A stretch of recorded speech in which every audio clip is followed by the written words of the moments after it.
Okey, kita pergi ke subtopik seterusnya, itu pembelauan gelombang. Gambar foto 5.12 menunjukkan benteng yang dibina di Marang, Terengganu.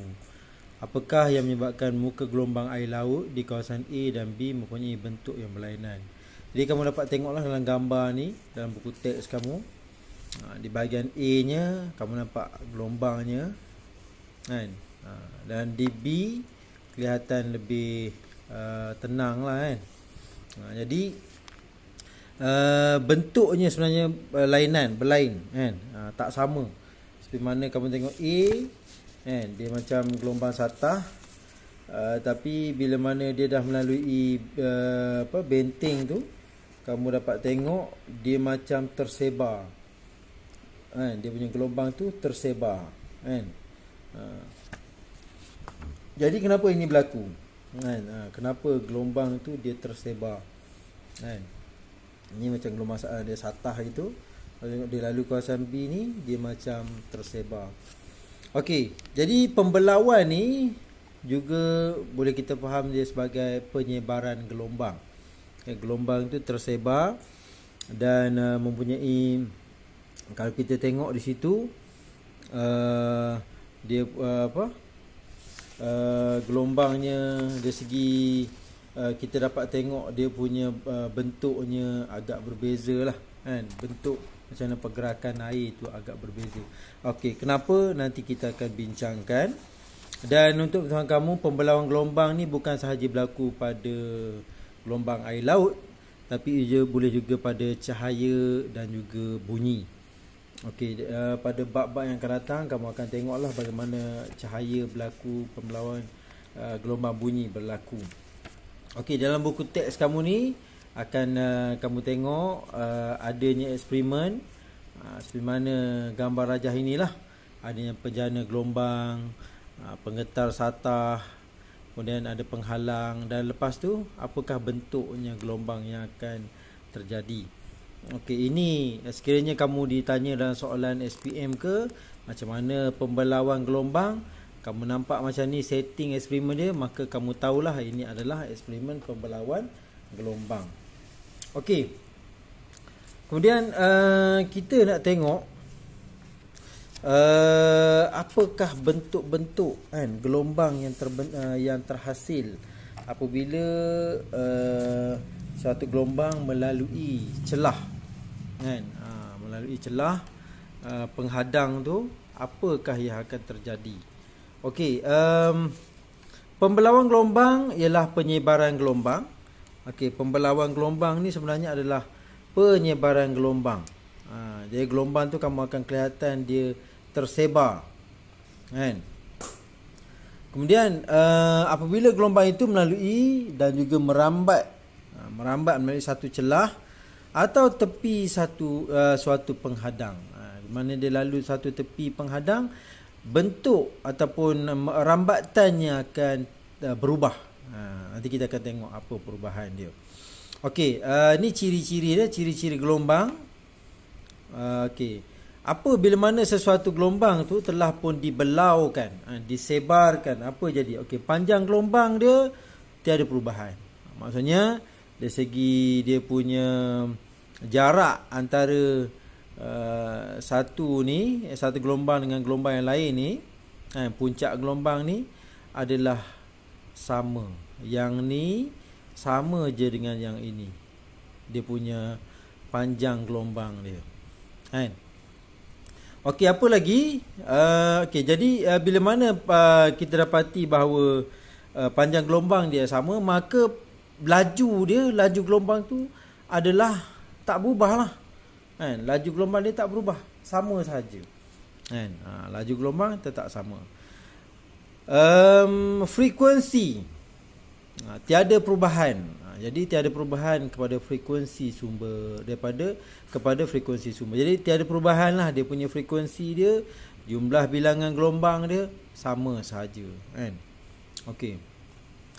Kalau macam contoh macam biasa kamu tengok kan, yang gelombang besar macam ni, dia dah lalu celah dia jadi macam ni. Dia jadi macam ni. Itu. Ini melibatkan pasal frekuensi lah kan. Okey. Sekarang ni laju gelombang dia kata tiada perubahan. Sebab apa? Panjang gelombang pun tak berubah, maka laju pun tak berubah lah. Tiada perubahan medium sebelum dan selepas pembelauan. Okey, amplitude. Okey, ini yang sebenarnya yang ditargetkan, yang dia target. Kenapa ombak ni kita kena pecahkan dia, kan? Sebab apa? Sebab kita nak supaya bila mana dia langgar pantai, dia tak langgar dengan kuat. Kalau dia langgar kuat, apa jadi pada pasir-pasir pantai? Pasir-pasir pantai akan terhakis. Lama-lama semua laut, semua dia kena telan dengan laut, kan?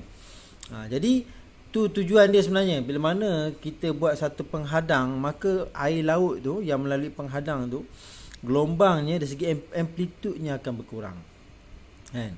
Jadi tenaga gelombang tersebar meliputi kawasan yang lebih luas seperti selepas dibelaukan. Okey, jadi dia punya sebaran dia tu akan jadi lebih luas, dan disebabkan sebaran dia luas, kamu akan dapati amplitudenya akan berkurang. Jadi hasilnya ombak yang terhasil itu bukanlah ombak yang besar. Ombak yang kecil, kan? Sebab apa? Dah lalu penghadang. Okey, arah perambatan dari satu arah kepada banyak arah. Jadi biasanya satu gelombang ni kita tengok arah perambatan dia ada satu. Tapi bila mana dah dia disebarkan, maka kamu akan dapati arah perambatan dia ada ke semua arah. Dia pergi ke banyak arah. Daripada satu arah ni macam ni, dia pergi kepada semua arah. Jadi bila pada semua arah macam ni, dia telah disebarkan lah, kan? Gelombang tu telah pun disebarkan. Okey, seperti mana ini? Okey, ni sebab apa dia lah lalu satu penghadang ni, kan? Okey, satu sumber bunyi dia lalu macam ni. Kemudian bila mana dia dah melalui satu penghadang ni, kamu akan dapati satu gelombang sini akan disebarkan. Jadi macam ni lah bentuk gelombang dia, kan? Tersebar. Okey. Ni apa dia? Corak berlawan celah tunggal. Corak berlawan lubang jarum. Kamu tengok lubang jarum. Kalau lubang jarum ni kecil, kan? Kecil je, tapi kamu nampak dia punya kesan dia. Kamu akan nampak macam ni. Kalau yang celah tunggal ni, macam ni lah bentuk dia, kan? Okey, nanti kita akan tengok bentuk dia. Bentuk, okey, ni bentuk macam mana rajah gelombang tu sendiri setelah disebarkan atau dibelaukan. Okey, melukis gambar rajah untuk menunjukkan corak pembelauan gelombang air. Okey, jadual 5.10 menunjukkan corak pembelauan gelombang air dalam simulasi tangki riak dan lakaran muka gelombang. Kamu tengok dia punya saiz dia dan panjang gelombang apabila dibelaukan. Okey, ni gelombang satah, kan? Bila mana dia melalui celah yang lebar, jadi dia akan terbentuk seperti ini, kan? Panjang gelombang tetap. Panjang gelombang dia samalah daripada sebelum dengan selepas, sama sahaja panjang gelombang, kan? Tapi kamu tengok sebenarnya yang ditargetkan di sini adalah amplitude. Bila mana kita buat penghadang, contohnya ombak, nak kecilkan dia, kita sebenarnya nak kecilkan amplitude. Sama juga dengan kalau celah dia sempit, dia akan berbentuk macam ini, kan? Bentuk seperti ini. Okey, kalau macam ni baru dia akan tercapai lah. Maksudnya dia akan tersebar, kan? Dia akan, arah perambatan dia akan lebih tersebar. Okey, panjang gelombang yang pendek. Panjang gelombang pendek, ini panjang gelombang panjang, ini lebih panjang daripada ini. Kalau lagi pendek, dia akan terbentuk macam inilah. Sama saja, kan? Panjang gelombang pendek, dia keluar daripada celah ni pun sama saja, dia pun pendek juga, kan? Walau bagaimanapun, okey, panjang gelombang yang panjang ni, kalau gelombang yang panjang betul lah, ini lebih panjang daripada yang ni, kan? Kamu tengok dia punya panjang dia, panjang gelombang dia sini ke sini, kan? Jadi yang terhasil adalah gelombang yang disebarkan juga. Jadi kamu kena hafal lah bentuk-bentuk ni, celah-celah, bila mana dah lalu celah yang lebar, macam mana bentuk dia. Bila mana melalui celah yang sempit, macam ni bentuk dia. bila mana melalui celah yang gelombang yang yang pendek, panjang gelombang pendek, macam ni bentuk dia kan. Okey, daripada gambar rajah gelombang yang kamu dapat tengok tadi satu persatu, dapatlah kita ketahui bahawa pembelawan gelombang ni sebenarnya dipengaruhi oleh saiz celah. Saiz celah dan juga panjang gelombang. Okey, jadi kita tengok rajah 5.52 merumuskan kesan pengaruh tersebut. Okey, kesan pembelawan gelombang. Kalau panjang gelombang tetap, okey, saiz celah dia lebar, apa jadi? Penyebaran gelombang kurang ketara. Jadi dengan orang kata dengan gelombang tu, panjang gelombang dia tetap lah. Okey, bila mana dia melalui saiz celah yang lebar, yang besar, dia punya penyebaran gelombang tu kurang ketara. Jadi dia sama sahaja kan, panjang gelombang sebelum melalui celah dengan selepas melalui celah dia. Okey. Kalau saiz celah dia sempit, penyebaran gelombang lebih ketara. Jadi kamu akan nampaklah kalau penyebaran apa berlaku pada penyebaran gelombang tu. Bila mana saiz celah dia lebih sempit, jadi dia lebih ketara, lebih menyeluruh berlaku penyebaran tu. Okey, kalau saiz celah tu tetap kan, panjang gelombang yang pendek, penyebaran gelombang kurang ketara kan. Bila mana saiz celah tu kita tetapkan dia, tapi saiz dia punya panjang gelombang tu pendek kan. Panjang gelombang pendek macam ni yang kita tengok dia rapat-rapat tu kan. Panjang gelombang dia pendek, jadi penyebaran gelombang tu dia akan jadi kurang ketara kan. Kurang ketara. Tapi kalau panjang gelombang dia panjang, panjang gelombang dia panjang kan, saiz antara garis ni panjang dia, dia lebih panjang.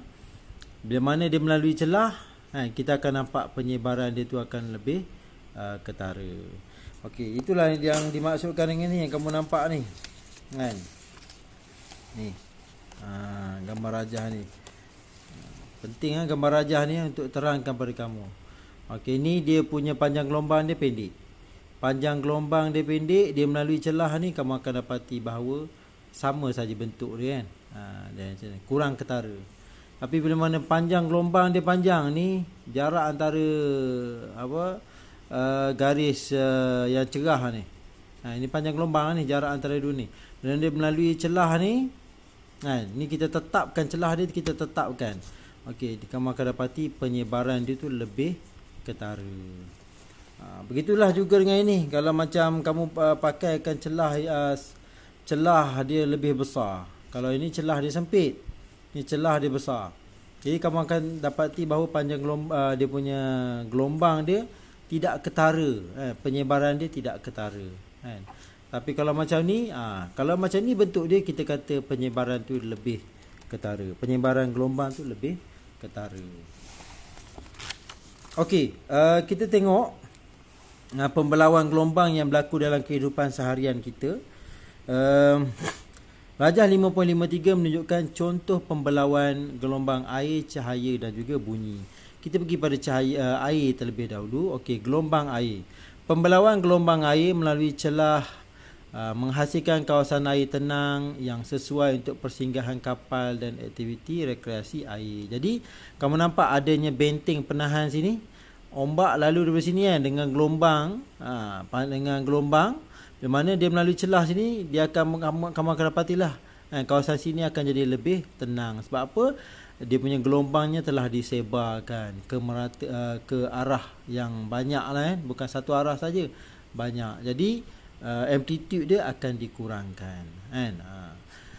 Okey, gelombang cahaya yang biasa kamu tengok, hologram yang dihasilkan oleh kesan pembelawan cahaya digunakan sebagai tanda keselamatan pada kad bank seperti kad debit dan kad kredit. Biasa kamu tengok hologram ni kan, yang dia ada celah-celah dia ni. Saya tak boleh tengok contoh, saya tak ada kad sekarang ni kan. Biasa kamu tengok dekat kad bank kan. Okey, kemudian gelombang bunyi. Okey, gelombang infrasonik yang dihasilkan oleh gajah mempunyai panjang gelombang yang panjang untuk memudahkan komunikasi antara gajah pada jarak yang jauh. Jadi dia punya panjang gelombang lah. Panjang gelombang yang panjang kan. Dia panjang. Bila mana dia panjang, walaupun dia melalui celah-celah kan. Walaupun dia melalui celah-celah, dia akan disebarkan kan.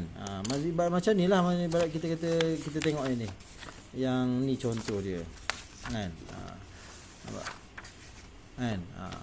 Dia panjang, gelombang dia panjang. Bila mana walaupun dia melalui celah-celah pokok ke kan, dia akan menghasilkan sebaran yang lebih luas. Jadi gajah tu dapat dengar daripada banyak arah kan. Kiri, kanan, depan, belakang semua dengar dia punya gelombang infrasonik gajah tersebut. Okey, itu sahaja mengenai pembelauan gelombang. Okey, kita pergi kepada soalan-soalan tahun lepas. Apakah fenomena yang boleh menerangkan tentang perambatan gelombang dx? Jadi daripada soalan ini kita tahulah bahawa ini adalah pembelauan gelombang. Bila mana sesuatu gelombang tu dihalang, dia ada penghadang tu, maka kamu akan tengok di sini kan, gelombang dia, apa jadi pada gelombang dia kan. Amplitude dia akan lebih kecil lah bila mana dihadang. Dan ini dipanggil sebagai pembelauan gelombang. Okey. Kemudian kepada seterusnya. Okey, soalan tahun lepas, apakah dimaksudkan dengan pembelauan gelombang? Maksudnya penyebaran gelombang. Okey, kemudian kita pergi kepada ni pula. Lukiskan corak gelombang. Jadi kamu nampak ni, ni sempit kan? Dia punya ni sempit. Jadi apa jadi pada gelombang? Kalau dia sempit, celah-celah sempit, dia akan terbentuk seperti ini. Okay, kemudian gelombang kurang, kalau kita besarkan dia, sebab kita nak suruh kapal banyak boleh masuk, kita besarkan, apa jadi? Jadi gelombang akan kurang dibelaukan atau kurang disebarkan. Jadi pelabuhan akan musnah lah. Sebab apa? Amplitude akan jadi tinggi kan, sebab dia kurang dibelaukan.